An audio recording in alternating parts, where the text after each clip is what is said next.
അവിടെ വെച്ച് ഞാൻ നിനക്ക് എൻ്റെ പ്രേമം തരും. അയ്യോ, ആരും ട്രോളരുത്. ആരും ട്രോളണ്ട, എല്ലാവരും ട്രോളിക്കോ. മമ്മൂക്ക ഈ ഏരിയയിൽ എവിടെയെങ്കിലും ഉണ്ടെങ്കിൽ ഞാൻ ഇവിടെ കൈയും കാലും വിറയ്ക്കാൻ തുടങ്ങും. അപ്പൊ അങ്ങനെയുള്ള ആളെടുത്ത് മമ്മൂക്ക അവിടെ വന്നിട്ട് ചേർത്തിട്ട് അവിടെ ഇരുന്നു. രസതന്ത്രത്തിലാണ് ഫസ്റ്റിൽ വരുന്നത്. ഞാൻ പ്രകാശ് എന്ന് പറഞ്ഞ മൂവിയിലൊരു ചെറിയൊരു ക്യാരക്ടർ ചെയ്തിട്ടുണ്ടായിരുന്നു. അപ്പൊ അവിടെ വെച്ചിട്ടാണ് ഞാൻ ഫഹദിനെ ആദ്യമായിട്ട് കാണുന്നത്. അപ്പൊ ഞാൻ സാറിനോട് പറഞ്ഞു എനിക്കൊന്ന് പരിചയപ്പെടുത്തി തരുമോ ചോദിച്ചാൽ, ഞാൻ അടുത്ത് ചെന്നപ്പോ തന്നെ എന്നോട് എഴുന്നേറ്റ് നിന്നിട്ട് ഒളിച്ചോട്ടക്കാരിയല്ലേ, പരിചയപ്പെടുത്തേണ്ട ആവശ്യമില്ല. അതിലും വലിയ സന്തോഷം എന്താ നമുക്ക് കിട്ടാൻ?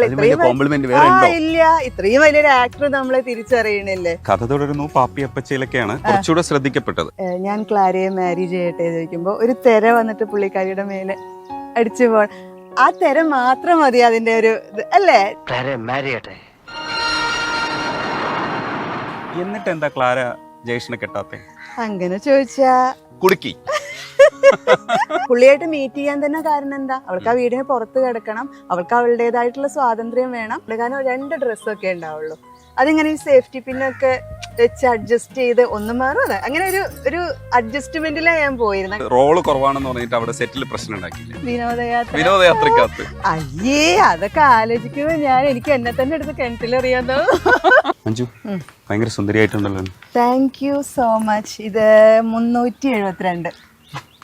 എന്താ മനസ്സിലായോ? തെണ്ണി വെച്ചിട്ടാണോ? അതെ, രജനീഷ് ചേട്ടനെയും കൂട്ടിയിട്ട് 372. ഇങ്ങനെ ബുക്ക് സൂക്ഷിക്കുന്ന ഒരാളെ ആദ്യമായിട്ടാണ് കേട്ടോ കാണുന്നത്. അത് ഞാൻ സൂക്ഷിക്കും. എന്നെ കുറിച്ചൊരു കോംപ്ലിമെന്റ് പറയല്ലേ, അപ്പൊ ഞാനത് സൂക്ഷിക്കല്ലോ. തീർച്ചയായിട്ടും ഇത് വല്ലാത്ത കോംപ്ലിമെന്റ് ആയിട്ട്. അതെ, ഈ മഞ്ജുഷ കോലോത്തെ അതിന്റെ പിന്നിലുള്ള കഥകളൊന്നും അറിയാതെയാണ് എന്നെ ഇന്റർവ്യൂവിന് വിളിച്ചത്. അതെ അതെ അതെ. എന്താ പറയാ, ചില ഇന്റർവ്യൂസ് അങ്ങനെയാണ്, നമ്മളിങ്ങനെ പ്രിപ്പറേഷൻ ഇല്ലാതെ ചെയ്യുന്നത് ഭയങ്കര തമ്പുരാട്ടിയാടോ. അതെ, അപ്പൊ ഈ ഷാ ആരായിട്ട് വരും? ഷാ എനിക്ക് ഇഷ്ടമില്ലാത്തൊരു പാർട്ടാ. അതങ്ങോട്ട് ഒഴിച്ചു നിർത്തിയിട്ട് മഞ്ജു എന്ന് വിളിച്ചാൽ ഇത്രയും കൂടി സന്തോഷമായി, രസമായിരിക്കും. ഈ രസതന്ത്രത്തിലാണ് ഫസ്റ്റിൽ വരുന്നത്. ഒരു 5 വയസ്സുകാരിയുടെ ഓർമ്മയ്ക്കാ. ഈ കോലോത്തെ തമ്പ്രാട്ടി എങ്ങനെയാ രസതന്ത്രത്തിൽ എത്തിച്ചേ? കോലോത്തെ തമ്പുരാട്ടി എങ്ങനെയോ ഒരു അബദ്ധവശാൽ എത്തിന്ന് വേണമെങ്കിൽ പറയാം. അബദ്ധം പറ്റിയതാണല്ലേ? സാറിന് അബദ്ധം പറ്റി, സത്യൻ സാറിന്, അങ്ങനെ വേണമെങ്കിൽ പറയാം. കാരണം കുഗ്രാമത്തിലാണ്, ഇതിനെ കുറിച്ചൊന്നും ഒരു ഐഡിയ ഇല്ല. അപ്പൊ വീട്ടിൽ ഈ ഫിലിം മാഗസിൻസ് സ്ഥിരം വരുത്തുമായിരുന്നു. അപ്പൊ അതിൽ നിന്ന് അപ്രതീക്ഷിതമായിട്ട് എനിക്ക് സാറിന്റെ കോണ്ടാക്ട് ഡീറ്റെയിൽസ് കിട്ടി. ഞാനൊരു രസത്തിന് വേണ്ടിയിട്ട് 2 ഫോട്ടോ അയച്ചു കൊടുത്തു. അപ്പോഴും നമ്മൾ വിചാരിക്കണ എന്താന്ന് വെച്ച് കഴിഞ്ഞാൽ അത് സാറെടുത്ത് വേസ്റ്റ് ബിന്നിൽ ഇടുന്ന. പക്ഷെ 2 ദിവസം കഴിഞ്ഞപ്പോ സാറ് വിളിച്ചു. അപ്പൊ ഈ സാറിന്റെ ഒക്കെ ഇന്റർവ്യൂ ഒക്കെ കണ്ടിട്ടുള്ള ആ ഒരു കേട്ടിട്ടുള്ള ഒരു സൗണ്ട് നമുക്ക് ഭയങ്കര ഫെമിലിയർ ആണല്ലോ. അപ്പൊ മഞ്ജു, ഞാൻ സത്യനന്ദിക്കാടാണ്. ഞാൻ അയ്യോ, എന്നെ ആരോ വിളിച്ച് പറ്റിക്കാന്നാ ഞാൻ വിചാരിച്ചത്. അപ്പൊ എങ്ങനെ ഫോട്ടോ കിട്ടി. അപ്പൊ എന്റെ കാര്യങ്ങളൊക്കെ ചോദിച്ചു. അപ്പൊ മഞ്ജു ഒന്ന് വരൂ, നമുക്കൊന്ന് കാണാം, ഞാനിപ്പോ ഒരു പുതിയ ഫിലിമിന്റെ തയ്യാറെടുപ്പിലാണ് എന്ന് പറഞ്ഞു. അപ്പൊ നമ്മളാകെ സർപ്രൈസ്ഡ് ആവണോ, സാറിനെ കാണാനുള്ള ഒരു എക്സൈറ്റ്മെന്റും. അങ്ങനെ ഇടയ്ക്കൊന്ന് ചോദിച്ചോട്ടെ, അതൊക്കെ പക്ഷേ ഈ രസതന്ത്രം കഴിഞ്ഞിട്ട് കുറച്ച് പടങ്ങളിലൊക്കെ വന്നിട്ടുണ്ടായിരുന്നു. ഇപ്പൊ ഒടുവില് മാളികപ്പുറത്തിലാണ് കണ്ടത്. ഇതിനിടയ്ക്ക് എവിടെ വിളിച്ചിരുന്നു? ഇതിനിടയ്ക്ക് ഞാൻ എന്റെ കുഴപ്പം കൊണ്ടാണ്, ഞാൻ കോണ്ടാക്ട് കീപ്പ് ചെയ്യണതിൽ വളരെ മോശം. നമുക്ക് ഈ ഒരു ഇൻഡസ്ട്രിയിൽ ഒരുപാട് കോണ്ടാക്ട്സ് മെയിൻറ്റെയിൻ ചെയ്ത് കൊണ്ടുപോകണം, അപ്പോഴാണ് നമുക്ക് സപ്പോർട്ടും കാര്യങ്ങളൊക്കെ കിട്ടുള്ളൂ. അപ്പൊ ഞാൻ അതിൽ ഇത്തിരി വീക്കായിരുന്നു. പിന്നെ പേഴ്സണൽ ലൈഫ്, അതിലിടയ്ക്ക് മാരേജ് കഴിഞ്ഞു, കുട്ടികള്, പിന്നെ ഞാൻ വേറെ ജോലി. കല്യാണം കഴിഞ്ഞതാണോ? കണ്ടാ തോന്നില്ല. അങ്ങനെയൊക്കെ. മഞ്ജു ശരിക്കും എന്റെ സുഹൃത്തു കൂടെയാണ്. സത്യത്തിൽ ഈ വിവരങ്ങളൊക്കെ എനിക്ക് അറിയാം, അതുകൊണ്ടാണ് കോമിക്കായിട്ട് ചോദിച്ചത്. അല്ല, അതുകൊണ്ട് രജനീഷേട്ടനോട് ഞാൻ ഫ്രീ ആയിട്ട് സംസാരിക്കുന്നില്ല. ഇല്ലെങ്കിൽ കാശ് വാങ്ങിക്കുമായിരുന്നു. അതല്ല, പ്രേക്ഷകര് വിചാരിക്കും ഇത്രയും നല്ലൊരു ആങ്കറിനോട് ഈ പെണ്ണ് എന്തൊക്കെയാ ഈ സംസാരിക്കണ പോടം ഭാഷയെന്നൊക്കെ പറയുമ്പോഴേ അവർക്കൊരു ഇതുണ്ടാവുമല്ലോ. ഈ രസതന്ത്രം കഴിഞ്ഞിട്ട് പിന്നെ സത്യൻ സാറിന്റെ കുറെ സിനിമകൾ തന്നെ തുടർച്ചയായിട്ട് വന്നിട്ടുണ്ട്. ചെയ്തോ.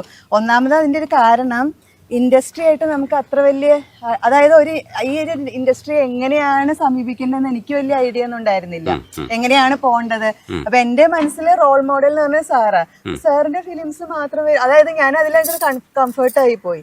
അപ്പൊ തുടർന്ന് എങ്ങനെ പോകണമെന്നൊരു ഐഡിയ ഉണ്ടായിരുന്നില്ല. അപ്പൊ അധികം സാറിന്റെ ഫിലിംസിലാണ് കൂടുതൽ. മഞ്ജു അല്ലാതെ സംസാരിക്കുമ്പോൾ പാലക്കാടൻ സ്ലാങ് ആണ് വരാറുള്ളത്. ഇപ്പൊ പിടിച്ച് സംസാരിക്കണേണോ മഞ്ജു? അങ്ങനെയൊന്നുമില്ല. ഇന്റർവ്യൂവിൽ വന്നപ്പോ മാറിയല്ലോ. ഏയ് ഇല്ല ഇല്ല എന്ന് പറഞ്ഞോളൂ, എന്നാ ഞാൻ ലോ ലെവലാവാ. കുറച്ചുകൂടെ ലോ ലെവൽ മതി.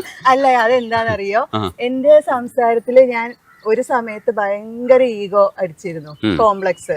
അതായത് നന്നല്ല, ഭയങ്കര അല്ല, ഞാൻ പറഞ്ഞത് ഗ്രാമീണത കൂടുതൽ വരുമ്പോ ആൾക്കാർക്ക് അത് അത്ര വലിയ ഇഷ്ടമൊന്നും ആവില്ല എന്നാണ് ഞാൻ കരുതിയത്.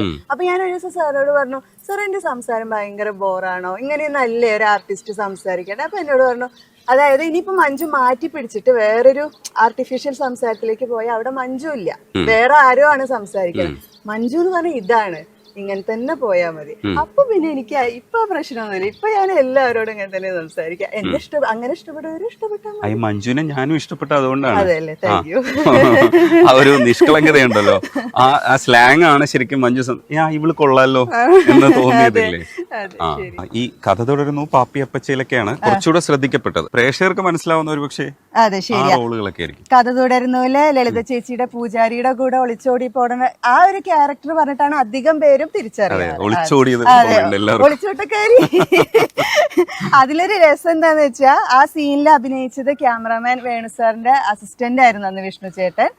അപ്പൊ ആ സമയത്ത് ഒരു ആർട്ടിസ്റ്റിന് ആവശ്യം വന്നപ്പോ പുള്ളിയാണ് അതില് എന്റെ കൂടെ അഭിനയിച്ചത്. അത് കഴിഞ്ഞ് കുറെ വർഷങ്ങൾ കഴിഞ്ഞ് ലാസ്റ്റ് മാളികപ്പുറം ചെയ്ത സമയത്ത് ഞാൻ അവിടെ ലൊക്കേഷനിൽ ചെന്നപ്പോ പെട്ടെന്ന് ഞാൻ പുള്ളിയെ കണ്ടപ്പോ, അതിന്റെ DOP ആണ്. കുറെ വർഷങ്ങൾക്ക് ശേഷം നമ്മള് അന്ന് ഒളിച്ചോടിയിട്ട് ഇപ്പോ എന്നൊക്കെ പറഞ്ഞിട്ട് പരിചയം പുതുക്കാൻ പറ്റി. പിന്നെ അത് കഴിഞ്ഞിട്ട് അത് അല്ലാതെ എനിക്ക് കുറച്ചും കൂടി ഒരു ഇതായി തോന്നിയത് പാപ്പിയപ്പച്ച.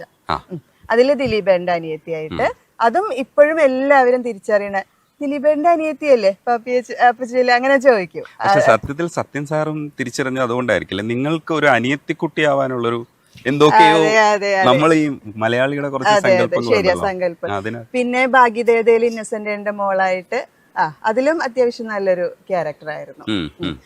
ഇതിലെ ഏറ്റവും വലിയ സന്തോഷം, ഇത്രയും വർഷങ്ങൾ കഴിഞ്ഞിട്ടും ഈ സിനിമകളുടെ ബേസിൽ ഞാൻ തിരിച്ചറിയപ്പെടുന്നുണ്ട്. ഓരോ സ്ഥലങ്ങളിൽ പോകുമ്പോൾ നമുക്കറിയാലോ, രസതന്ത്രത്തിലെ ക്യാരക്ടർ ഒരു സീനേ ഉള്ളൂ, അത് പറഞ്ഞിട്ട് വരെ ഇന്ന സിനിമയിൽ ഇന്ന ക്യാരക്ടർ ചെയ്ത ആളല്ലേ പറയുമ്പോ ഫിസിക്കലി നമുക്ക് ഒരുപാട് മാറ്റങ്ങൾ വന്നിട്ടുണ്ടായിരിക്കുമല്ലോ. എന്നാലും അവര് തിരിച്ചറിയുന്നുണ്ട്. അത് ഞാൻ പിന്നെ വിചാരിച്ചു, ഞാനൊരു വലിയ സക്സസ് ഒന്നല്ല ഈ ഒരു ഇൻഡസ്ട്രിയിൽ, പക്ഷെ എന്നാലും ഇത്രയും കുറച്ച് സിനിമകളിൽ ഭാഗമാവാൻ കഴിഞ്ഞില്ലേ, ആൾക്കാരെന്നെ അറിയണുണ്ടല്ലോ.